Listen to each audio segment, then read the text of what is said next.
Namaskar students, welcome to online classes of St. Angel's Public School. As you know, we are working from home for you, and today we are going to start a new chapter of 9th class, that is chapter number 3, Atoms and Molecules. So last videos में आपने जो last chapters थे उसमें आपने matter पढ़ा, matter का classification study किया, आपने मैटर का इंटरनल कंपोजिशन भी स्टडी किया। अब सवाल ये उठता है कि जो मैटर है वो बना किससे, how matter is made up या how matter is composed. How matter is made up and how matter is composed. Matter कैसे बनता है, मैटर कैसे बना हुआ है। From ancient time this question arised in the mind of people. शुरुआत से ही लोगों के दिमाग में ये क्वेश्चन आता था या क्वेश्चन उठता था कि चीजें कैसे बनी हुई है, हाउ मैटर इज कंपोज्ड। चीजें कैसे बनी हुई है, हाउ मैटर इज कंपोज्ड। ये बात लोगों के दिमाग में उठती थी कि मैटर कैसे बना हुआ है।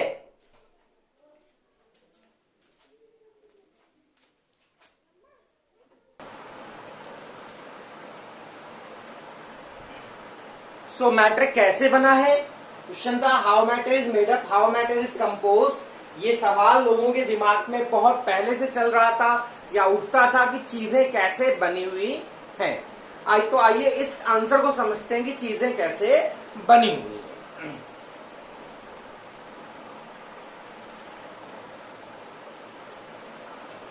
So we have lots of things around us like a brick, a piece of iron, a ball, a apple, a mango. Lots of things are present around us. So people want to know that ये चीजें कैसे बनी होंगी। These all types of matter is made up of what thing। तो चलिए समझते हैं कि कैसे ये चीजें बनी होंगी। तो बहुत सीधा सा आंसर है कि अगर आप जानना चाहते हैं कि ये एप्पल कैसे बना हुआ है तो क्या तरीका है आपके पास। तो आप क्या करेंगे, आप इसको कट कर देंगे। आप इस मैंगो को जानना चाहते हैं मैंगो कैसे बना है तो आप इसे कट करेंगे, तभी तो पता लगेगा अंदर क्या है। आप इस बॉल के अंदर जानना चाहते हैं कि बॉल कैसे बनी तो आप इसको भी कट करेंगे। आप इस पीस ऑफ आयरन के अंदर क्या प्रेजेंट है तो आप जानना चाहते हैं, आप इस पीस ऑफ आयरन को भी कट करेंगे। आप इस ब्रिक के अंदर जानना चाहते हैं कि ब्रिक कैसे बनी हुई तो आप ब्रिक को भी क्या करेंगे, कट करेंगे। Means if we want to look inside an object, so we have only two ways। दो तरीके हैं। क्या वो दो तरीके हैं, या तो आप उसको ओपन करो और या फिर उसको आप क्या करो, कट करो। मीन्स कहने का मतलब यह है कि क्वेश्चन यहाँ पर हमारा ये चल रहा है कि चीजें कैसे बनी हुई हैं, मैटर कैसे बना हुआ है। ठीक है, तो मैटर कैसे बना हुआ है, कुछ मैटर मैंने आपके सामने ये बनाए और अगर आप इन मैटर्स के अंदर देखना चाहते हैं, if you want to look inside these matters, then आपके पास दो ही ऑप्शन है, या तो वो ओपन हो जाए और या फिर उसको आपको क्या करना पड़ेगा, कट करना पड़ेगा। जैसे पेन है, मार्कर है, अब इसके अंदर क्या है तो आप इसको ऐसे ओपन करेंगे, ये ओपन कर दिया, अभी भी कुछ समझ नहीं आया, आप इसको और ओपन करेंगे, कुछ ना समझ आएगा तो आप इसको और ओपन करने की कोशिश करेंगे और जब वो खुलने लायक, कोई चीज खुलने लायक नहीं है, वो ओपन नहीं हो सकती है, तो उसे आप क्या करेंगे, कट करेंगे, उसको काटेंगे। ठीक है, हम लोग क्या स्टडी कर रहे हैं कि मैटर कैसे बना हुआ है, चीजें कैसे बनी हुई हैं। तो एक ऑप्शन है कि आप चीजों के अंदर अगर देखना चाहते हैं कि कोई भी चीज कैसे बनी हुई है, if we want to look inside an object, so we have only two ways. या तो आप उसको ओपन करो या उसको आप कट करो, काट के देखो। दो तरीके हैं आपके पास। ठीक है,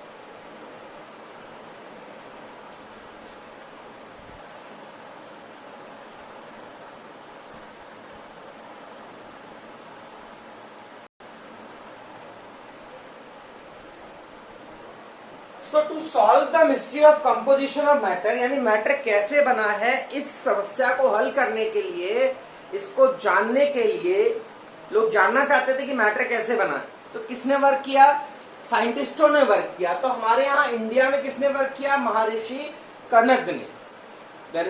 एक महर्षि थे, एक ऋषि मुनि थे, भारत में पुराने टाइम में जो ऋषि मुनि थे वही लोग वैज्ञानिक कार्य भी करते थे, साइंटिफिक वर्क्स भी वो लोग ही करते थे। तो इंडिया में कौन थे? महर्षि कनद। और ग्रीस में यही काम किसने किया? डेमोक्रिशियस और ल्यूसिपस ने, जो कि फिलोसफर्स थे। They are the philosophers. आपको बता दूं कि पुराने टाइम में जो फिलोसफर्स हुआ करते थे, जो ऋषि मुनि हुआ करते थे, वही लोग वैज्ञानिक कार्य यानी साइंटिफिक वर्क्स भी किया करते थे, डिस्कवरी भी वही लोग किया करते थे। तो पुराने टाइम से ही लोग जानना चाहते थे कि मैटर कैसे बना है, तो उसका आंसर इंडिया में महर्षि कनद ने दिया और डेमोक्रिशियस ल्यूसिपस ने उसका आंसर ग्रीस में समझाया। ठीक है, उस पर वर्क किया। अब कैसे वर्क किया, तो मैंने आपको क्या बताया था अभी? मैंने बताया था कि अगर हमें जानना चाहते हैं कि कोई भी मैटर कैसे बना हुआ है, या तो आप उसको खोलो और या फिर उसको आप काटो। ठीक है, तो उन्होंने क्या करा, इन दोनों वैज्ञानिकों ने या इन ऋषि मुनि और फिलोसफर्स ने क्या किया? They start to divide the matter. उन्होंने मैटर को डिवाइड करना शुरू कर दिया।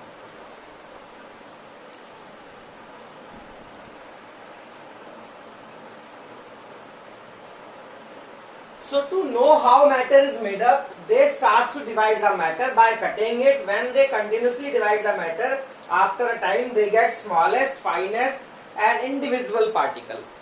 देखिए, हम लोग क्या पढ़ रहे हैं कि शुरुआत से लोग ये जानना चाहते थे कि मैटर कैसे बना हुआ है। ये जानने के दो ही तरीके हैं कि कोई भी मैटर कैसे बना हुआ है, या तो आप उसको काटो या उसको आप खोलो। तो देखिए, आप हर मैटर को तो बार बार खोल नहीं सकते हैं। मैटर जैसा भी पेन है, आप इसको एक बार ओपन कर दोगे, दो बार ओपन कर दोगे, फाइनली आपको ये जानने के लिए कि इसके अंदर क्या है, तो आपको उसे डिवाइड ही करना पड़ेगा, उसको कट करना पड़ेगा। तो इंडिया में महर्षि कनद ने और ग्रीस में डेमोक्रिशियस और ल्यूसिपस ने क्या किया? एक एक्सपेरिमेंट किया। और वो एक्सपेरिमेंट क्या था कि उन्होंने कोई भी एक मैटर लिया और उसको डिवाइड करना शुरू किया, और उसको वो लगातार डिवाइड करते गए, डिवाइड करते गए, डिवाइड करते गए, डिवाइड करते गए, डिवाइड करते गए। तो अब आप अगर ऐसा करोगे, आप कोई भी मैटर ले लोगे, जैसे पेन है, आप इसको ले लो, आप इसको डिवाइड करो, काट दो, दो पार्ट हो जाएंगे। फिर आप जो दो पार्ट में से एक पार्ट फिर ले लो, उसे काटो, और दो पार्ट हो जाएंगे। इस प्रकार से आप काटते जाओ, काटते जाओ, काटते जाओ, काटते जाओ, काटते जाओ। तो आप जब कंटिन्यूसली इसको काटते जाएंगे तो फाइनली आपको एक बहुत छोटा स्मॉलेस्ट एंड फाइनेस्ट पार्टिकल मिल जाएगा। और वो छोटा स्मॉलेस्ट और फाइनेस्ट पार्टिकल जो होगा उसे कहा जाएगा एटम या परमाणु कहा जाएगा।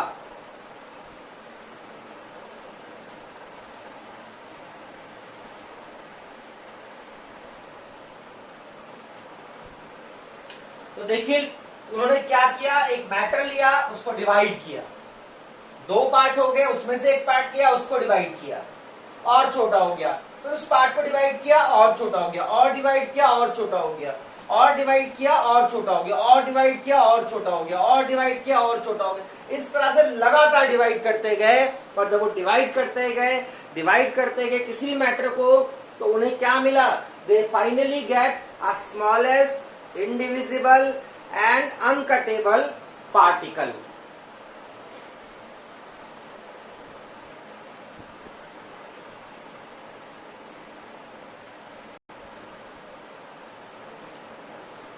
जब उन्होंने मैटर को लगातार कंटिन्यूसली डिवाइड किया, they get finest, smallest, uncuttable, indivisible particle. They get finally, उन्हें फाइनली क्या मिला? They get finally.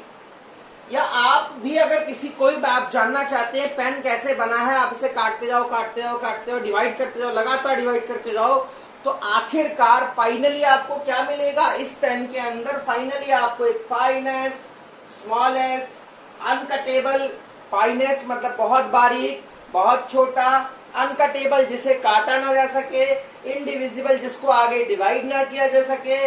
तो इसी छोटे पार्टिकल को एटम का नाम दिया गया, परमाणु का नाम दिया गया। तो आंसर हमारे पास क्या आया? क्वेश्चन क्या चल रहा था? क्वेश्चन ये था कि मैटर किससे बना हुआ है? तो महर्षि कनद और डेमोक्रिशियस और ल्यूसिपस जैसे वैज्ञानिकों ने, प्राचीन वैज्ञानिकों ने एंशियंट टाइम के जो फिलोसोफर्स थे, ऋषि मुनि थे, डिस्कवरर थे, उन लोगों ने क्या बताया कि जो मैटर है वो कैसे बना हुआ है? मैटर बना हुआ है एटम से, परमाणु से। एटम क्या होता है? परमाणु क्या होता है? Finest, smallest, uncuttable, indivisible particle, जिससे सारी चीजें इस संसार में बनी हुई हैं।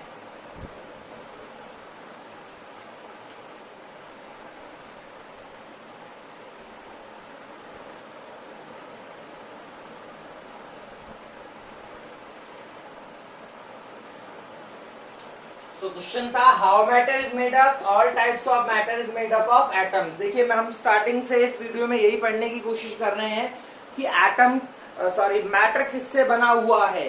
तो मैटर, जितनी भी तरह का मैटर है, चाहे वो पेन हो, चाहे वो मैंगो हो, चाहे वो एप्पल हो, चाहे वो कोई ट्री हो, चाहे वो कोई स्टोन हो, चाहे वो कोई लिविंग थिंग हो, हर चीज जो है वो बहुत छोटे छोटे पार्टिकल्स से मिलकर बनी हुई है। उन पार्टिकल्स को हम लोग क्या बोलते हैं? एटम्स बोलते हैं, या हम कह सकते हैं कि all type of matter is made up of atoms. Question दोबारा मैंने लिखा है, व्हाट इज एटम? एटम क्या है? Smallest, finest, uncuttable and indivisible particles या particle from which matter is made up, from which matter is made up, जिनसे matter बना हुआ है या जिनसे मैटर बने हुए हैं। पर आपको बता दूं कि जो डेफिनेशन है वो एक तरह say that is not a very true definition, ये सही डेफिनेशन नहीं है। ये सही डेफिनेशन हम 4th चैप्टर में पढ़ेंगे एटम की। और देखिए ये क्या है? That is older concept of atom, older concept of atom. ये एटम का एक ओल्डर कॉन्सेप्ट है। एटम, हालांकि एटम सबसे छोटा पार्टिकल होता है। अगर नई डेफिनेशन भी पढ़ेंगे तो उसमें भी आपको डेफिनेशन, यही मैं बताऊंगा आपको डेफिनेशन क्या है, एटम की क्या डेफिनेशन होती है।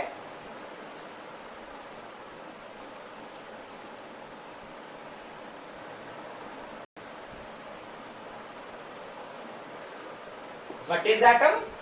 Atom is smallest unit of all types of matter present in this universe. इस यूनिवर्स में जितना भी मैटर प्रेजेंट है वो बहुत छोटे छोटे पार्टिकल से मिलकर बना हुआ है, और वो बहुत छोटे छोटे पार्टिकल्स क्या होते हैं? एटम्स होते हैं। इस यूनिवर्स में जितनी भी तरह का मैटर है वो बहुत छोटे छोटे तरह के पार्टिकल से मिलकर बना हुआ है। वो बहुत छोटे छोटे पार्टिकल्स क्या होते हैं? एटम होते हैं, या फिर कहेंगे basic building block from which all the matter is made up. आप कोई भी चीज ले लो, XYZ कुछ भी हो, चाहे वो इधर वो लिविंग है या नॉन लिविंग है, वो हर चीज जो मैटर है वो किससे बनी हुई है? बहुत छोटे छोटे पार्टिकल्स से मिलकर बनी हुई है। और वो बहुत छोटे छोटे पार्टिकल्स क्या होते हैं? एटम्स होते हैं। एटम का कॉन्सेप्ट आया कहां से? मैंने आपको बताया एटम का कॉन्सेप्ट आया कहां से। तो एटम का कॉन्सेप्ट जो मैंने आपको पहले बताया उस तरह से एटम का कॉन्सेप्ट आया। लोग जानना चाहते थे कि मैटर कैसे बना है, तो फिलोसोफर्स और ऋषि मुनियों ने क्या करा? मैटर को डिवाइड किया, और जब वो मैटर को लगातार डिवाइड करते गए तो उन्हें बहुत छोटा, स्मॉलेस्ट, फाइनेस्ट, अनकटेबल और इंडिविजुअल पार्टिकल मिला। और वो स्मॉलेस्ट, फाइनेस्ट, अनकटेबल और इंडिविजुअल पार्टिकल को इन्होंने क्या नाम दे दिया? एटम नाम दे दिया।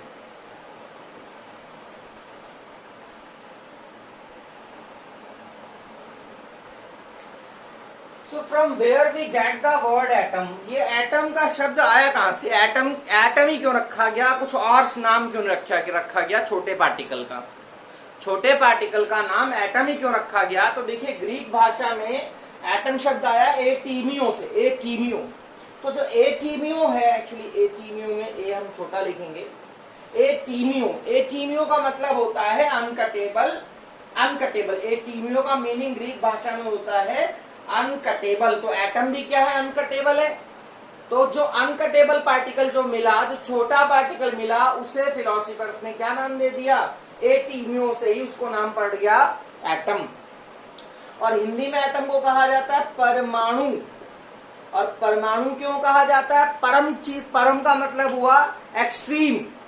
इससे मतलब ऐसा पार्टिकल जो सबसे एक्सट्रीम पार्टिकल है, उससे ज्यादा छोटा पार्टिकल पॉसिबल नहीं है। एटम क्या है? Atom smallest and indivisible particle है, जिससे ये सारी चीजें इस संसार में, सॉरी, एटम स्मॉलेस्ट पार्टिकल है, जिससे उससे छोटा पार्टिकल नहीं हो सकता। आप ये समझ लीजिए, अपने दिमाग में इस बात को बिठा लीजिए कि एटम से छोटा पार्टिकल पॉसिबल नहीं। ठीक है, एटम क्या है? स्मॉलेस्ट पार्टिकल है, जिससे हर तरह का मैटर इस वर्ल्ड में, इस यूनिवर्स में क्या है? बना हुआ है।